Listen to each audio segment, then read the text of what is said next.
Assalamualaikum warahmatullahi wabarakatuh. Pemirsa Bangosari TV, kembali lagi dengan saya Mila Hajirotima di Kabar Bangosari. Pada sore ini, saya sebagai Ketua Umum PP Muslimat NU didampingi oleh jajaran PP Muslimat. Kami audiensi menghadap Bapak Presiden dalam rangka persiapan Kongres ke-18 Muslimat NU. Insya Allah akan diselenggarakan tanggal 11 sampai 16 Februari bulan depan. Jadi didampingi kebetulan Menteri KPPA ini adalah sekretaris panitia, dan panitia ini dibentuk sejak bulan Agustus yang lalu. Jadi beliau hadir membersamai kami sebagai sekretaris panitia kongres yang juga wakil sekretaris PP Muslimat NU. Bersama saya ada sekretaris umum, kemudian ketua SC, steering komite, ketua OC, dan pendum. Kami sowan Pak Presiden, mohon kerawuan beliau pada pembukaan kongres yang insya Allah akan dilaksanakan pada 12 Februari bulan depan, dihadiri oleh 532 cabang, lalu 11 pimpinan cabang istimewa, 37 PW. Jadi untuk provinsi baru di Papua yang belum terbentuk adalah provinsi untuk Pegunungan Tengah. Yang lain sudah pelantikan. Kami juga melaporkan kepada Pak Presiden bahwa layanan Muslimat NU hari ini ada 171 panti asuhan, ada 9.800-an TK dan Raudatul Atfal, dan 16.356 TPQ Taman Pendidikan Al-Quran, dan kita memiliki hampir 65.900-an himpunan dakwah dan majelis taklim Muslimat NU. Kami juga memiliki pusat koperasi An-Nisa, mungkin satu dari 5 puskop perempuan yang ada di Indonesia. Kami melaporkan kepada Pak Presiden bahwa kami memiliki 43 rumah sakit dan klinik. Layanan-layanan inilah yang selama ini menggerakkan kegiatan Muslimat NU di seluruh Indonesia. Kami menyampaikan bahwa ada 2 program yang kita akan luncurkan pada Kongres bulan depan. Yang pertama adalah Mustika Mesem. Mustika Mesem itu muslimat cantik mengentaskan kemiskinan ekstrim. Sebetulnya uji cobanya sudah 2 tahun yang lalu dilakukan di berbagai kabupaten kota, dan kita akan luncurkan sebagai program nasional Mustika Mesem, muslimat cantik mengentaskan kemiskinan ekstrim. Antara lain di setiap pengajian, kawan-kawan sekalian, pengajian muslimat itu bisa seminggu 2 kali di tingkat anak ranting, itu berarti tingkat RW. Setiap pengajian mereka membawa 1 biji telur minimal, yang bawa 2 telur juga banyak. Jadi ini salah satu format bagaimana program Mustika Mesem bisa memberikan sapaan kepada mereka yang terindikasi stunting, tapi juga memberikan penyapaan kepada mereka yang di dalam data di desa itu kategori miskin ekstrim. Yang lansia sendirian itu ada program rantangan, ini juga sudah berjalan 2 tahunan yang lalu. Dan kemudian ada Mustika Darling. Mustika Darling adalah muslimat cantik sadar lingkungan. Apa yang kita lakukan di beberapa daerah seperti di Temanggung, mereka sudah melakukan dari 2019.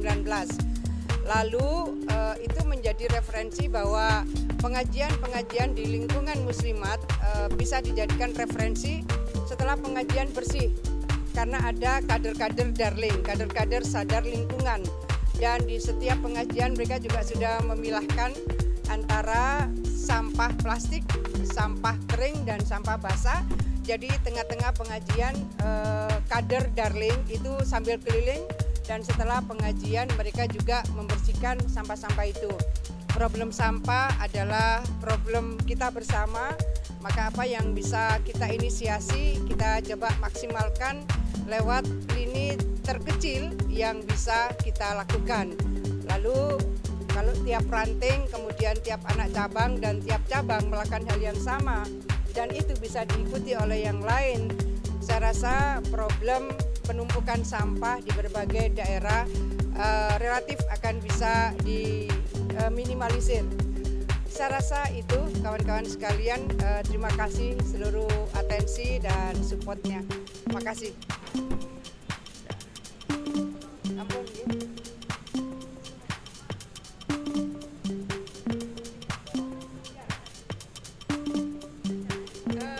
Iya, jadi kami sawan Pak Presiden itu kami mohon Pak Presiden berkenan rawuh membuka dan memberikan pengarahan pada pembukaan Kongres ke-18 Muslimat NU yang insya Allah akan dilaksanakan tanggal 12 Februari di Jatim Expo bulan depan. Ya, insya Allah beliau rawuh dan beliau tadi menyampaikan bahwa ya tanggal itu saya di Indonesia.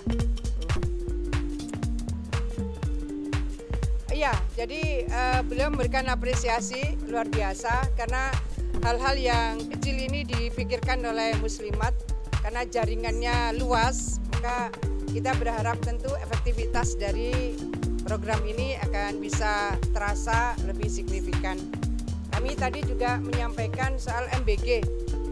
MBG ini yang belum masuk secara eksplisit adalah RA, Raudatul Atfal.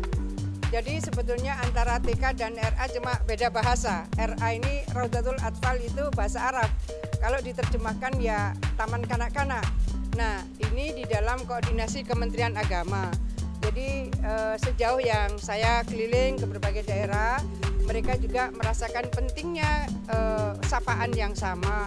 Jadi kemungkinan kalau belum tersapa karena perluasan aja yang harus dilakukan. Kami menyampaikan bahwa RA juga sebaiknya masuk di dalam coverage program MBG. Gitu. Besar sekali. Jadi kalau Muslimat saja kira-kira 3.600-an.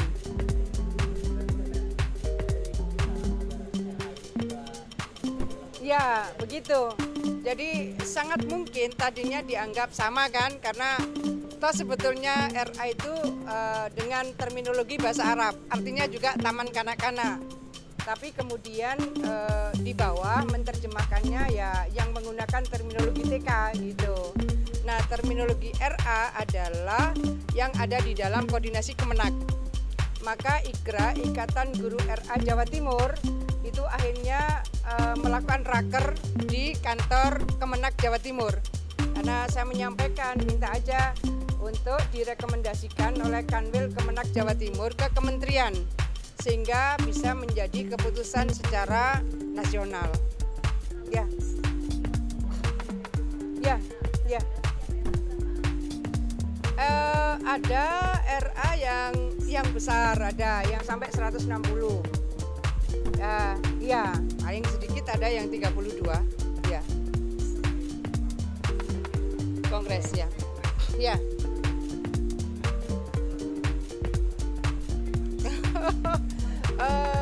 Ya, nanti kita serahkan forum aja ya. Ya. Nanti kita mengalir aja. Ya. Makasih ya kawan-kawan semua. Ya.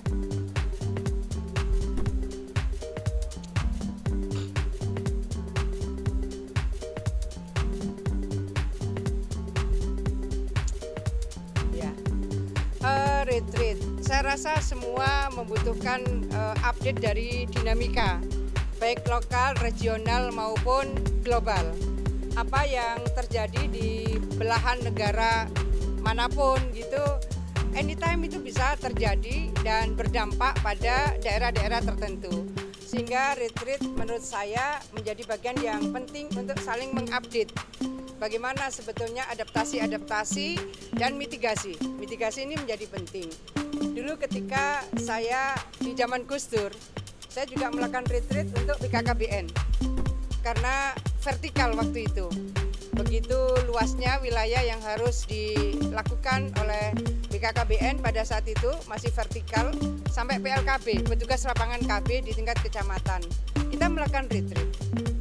Dan waktu itu kita kebetulan mendapatkan support dari salah satu Big Four, pro bono, luar biasa. Jadi menurut saya retreat itu menjadi bagian penting supaya kita tidak stuck pada sesuatu yang monoton. Ini dianggap program-program dulu seringkali copy paste. Saya di DPR beberapa periode. Jadi program-program ini seperti copy paste. Kalau ada tambahan anggaran, biasanya tambahan anggaran itu menyesuaikan dengan inflasi tahun itu. Nah, inovasi-inovasi dan kreativitas menjadi bagian yang sangat penting di semua lini. Saya pun dengan beberapa bupati wali kota terpilih itu mereka bergantian silaturahim dan saya menyampaikan apa yang menjadi prioritas dan unggulan program. Saya menyampaikan kepada mereka, tolong disusun, kemungkinan kita akan mendiskusikan dengan Bappenas di bagian apanya. Betapa pentingnya sebetulnya retreat. Ya. Itu sih.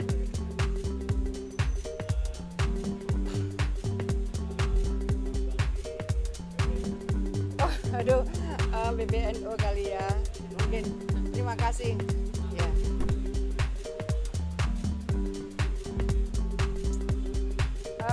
Itu kebetulan saja belum dibahas antara PBNU dengan Banom. Muslimat ini kan badan otonom. Ya. Kebetulan memang kami punya warga paling besar di NU. Kira-kira 38 juta anggota muslimat sekarang.